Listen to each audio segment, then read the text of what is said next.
Cerca de la frontera, en un valle escondido de Mexicali, nació la leyenda de un tesoro enterrado. Como sucede en muchos ranchitos de México, don Apolonio se levantó desde muy temprano para cosechar su parcela. Eran alrededor de las 4 de la madrugada cuando el hombre, de más de 40 años, regaba los surcos de algodón. Sin embargo, aquella madrugada fue víctima de un espanto. Su perro comenzó a ladrar, se le erizaba el pelo del lomo y sus ojos resplandecían. A su vez, el campesino buscaba entre las milpas altas si había algún intruso. No encontró a nadie y volvió a casa blanco del susto.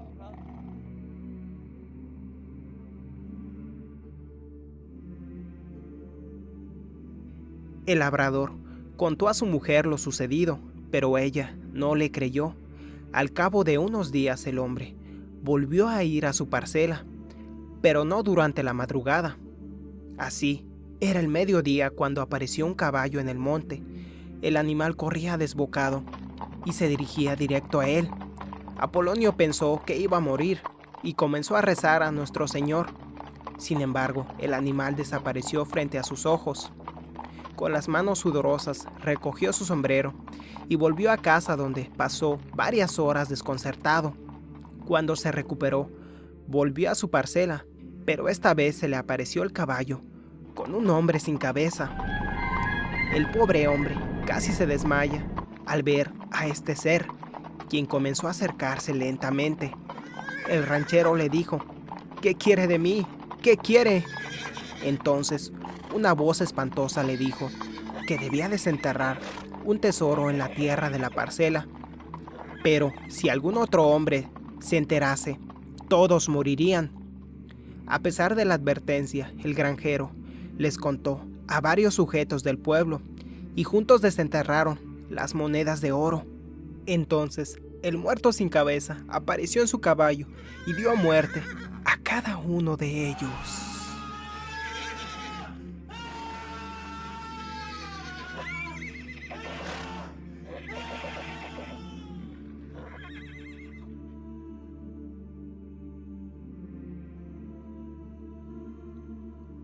En octubre de 1918, llegaron a Monclova, donde fueron recibidos por el presidente municipal interino, Herculano García. Los extranjeros visitantes eran un ingeniero como de 32 años que acompañaba desde Barcelona, España, a un gentilhombre de apellido Navarro, como de 52 años, poseedor de buena estatura, de elegante vestir y al parecer muy sociable. Ambos se presentaron con documentos oficiales del gobernador del estado de Coahuila, Gustavo Espinosa Mireles, quien ordenaba darles toda clase de facilidades a los visitantes.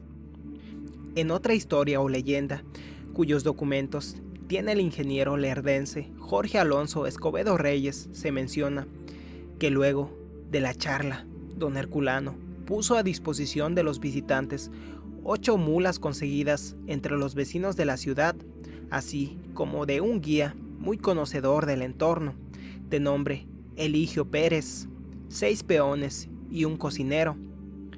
3 días después de haber llegado, se abastecieron de las provisiones necesarias y, al despuntar el día, enfilaron hacia donde el sol sale. Hacía media hora que habían dejado atrás las últimas casitas del pueblo cuando Navarro preguntó a don Eligio que si podía mostrarle la cueva de los antiguos, y la respuesta fue que estaba por llegar a ese punto. Al llegar, desmontaron y el ingeniero que acompañaba a Navarro armó su teodolito, un instrumento topográfico, y después de consultar un croquis muy antiguo que portaba dentro de un tubo de hoja de lata, hicieron funcionar el aparato y hacían anotaciones al parecer muy halagadoras. Prosiguieron la marcha adentrándose en los cañones, confrontando continuos puntos en el croquis sobre las estribaciones del Cerro de la Gloria. Al mediodía Navarro ordenó suspender la marcha y establecieron el campamento en la falda de una loma y se levantaron 3 tiendas de campaña.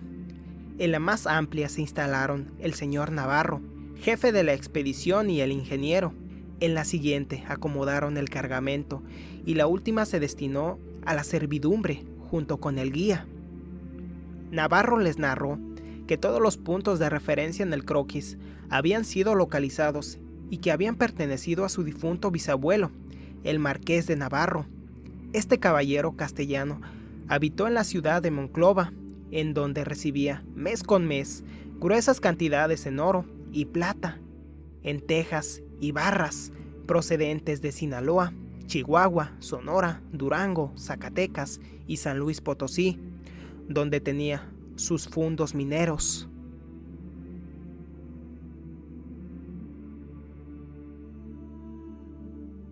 Al proclamarse la independencia de México, muchos potentados españoles se negaban a admitir que ese movimiento renovador pudiera llegar a prosperar, pero unos cuantos meses bastaron para tener la convicción de que estaban equivocados y para entonces ya era tarde y difícil sacar del país las cuantiosas riquezas acumuladas durante varias generaciones, pues el movimiento crecía como tromba y los acaudalados españoles tuvieron que emigrar en forma apresurada.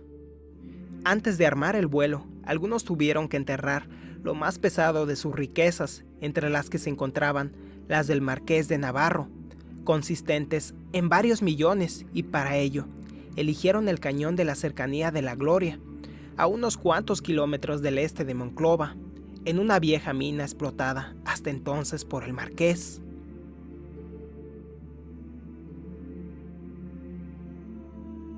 Durante varias noches condujeron en una docena de mulas el cuantioso tesoro hacia lo más interior de la mina.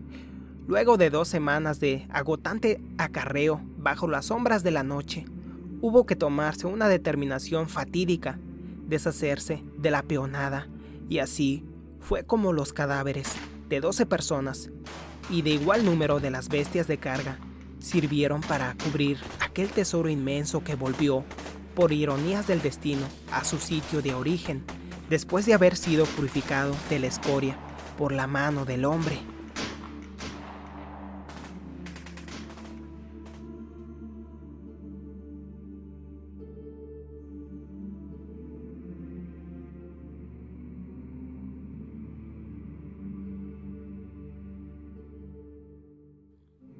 Después de un siglo, decía el señor Navarro, venimos desde Barcelona a rescatar ese oro y esa plata que haría rica a mucha gente. Dirigiéndose también a don Herculano, le decía: usted también sería rico, muy rico, y sonríe con la satisfacción alegre que manifiesta un niño. Hasta esos momentos supimos, cuenta don Eligio Pérez, que estábamos para buscar un tesoro fabuloso, que aquellos 2 españoles, cruzando el mar, venían a desenterrar lo que durante 108 años habría permanecido escondido.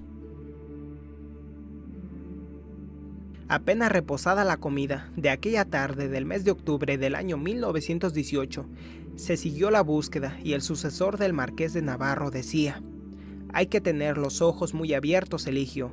Se trata de un boquete entrereforzado con un marco de piedra para evitar el derrumbe, y después se disimuló muy bien para borrar todo rastro y vestigio. Toda esa tarde, cuenta Eligio, buscamos entre los cañones por la azotea, exploramos las mesetas casi oscureciendo y regresamos al campamento con las cantimploras, sin una gota de agua y agotados por el constante subir y bajar por los vericuentos de la serranía. Cenamos bien y mejor dormimos esa noche. Al amanecer del día siguiente, el ingeniero instaló su teodolito para hacer verificaciones. Así contamos con todo el día, dijo Navarro. Fíjese bien, Eligio, tenemos que subir a la meseta. Hay una parte accesible para bajar 400 o 500 metros hasta el derrumbe. Lléveme allá, removeremos unas cuantas piedras y descubriremos la puerta de entrada. 25% para el fisco y sobra para grandes donativos y gratificaciones. El tesoro es colosal. Hay poco dinero acuñado comparado con las barras y tejas de oro y plata. De esto hay varias toneladas. Seremos ricos. Y no obstante, a sus 52 años, reía como un niño.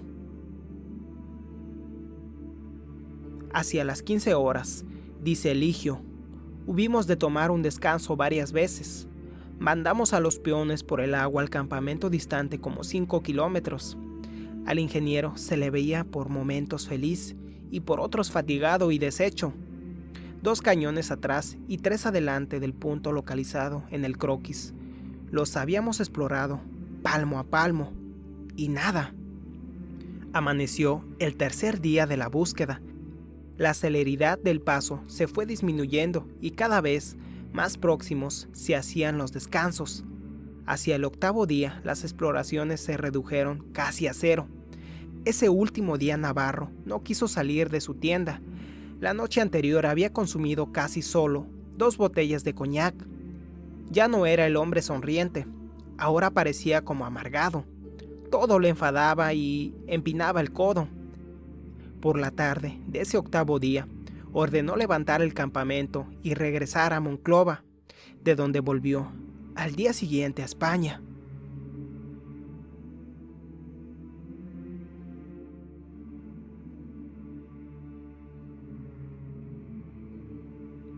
En la primavera de 1933, en ocasión de Semana Santa, se dedicaron a explorar las estribaciones del Cerro de la Gloria. 3 aventureros, tales eran Alberto, Tomás Isaías y Francisco Alvarado, vecinos de Monclova que conocían de oídas la existencia del tesoro de los Navarro y aprovechando esas breves vacaciones se habían hecho el propósito de rumbear por aquellos contornos. Así fue como, armados de pala, pico y comida necesaria para 3 días, acamparon en la entrada del arroyo Monte Viejo, en las estribaciones del Cerro de la Gloria. En la tarde del Jueves Santo, bajando por uno de los arroyos del Monte Viejo, les llamó la atención un pedregal sobre la ladera que coincidía con todos los detalles con que se encubría aquel codiciado tesoro, según la narración que se transmitía de oídas. Descendiendo con dificultad, llegaron al lugar y quedaron sorprendidos al descubrir el boquete que formaba varias piedras superpuestas y dibujaban la entrada de un pozo tapado por la mano del hombre, formando un arco de medio punto, como de 1,5 metros de longitud, por igual altura.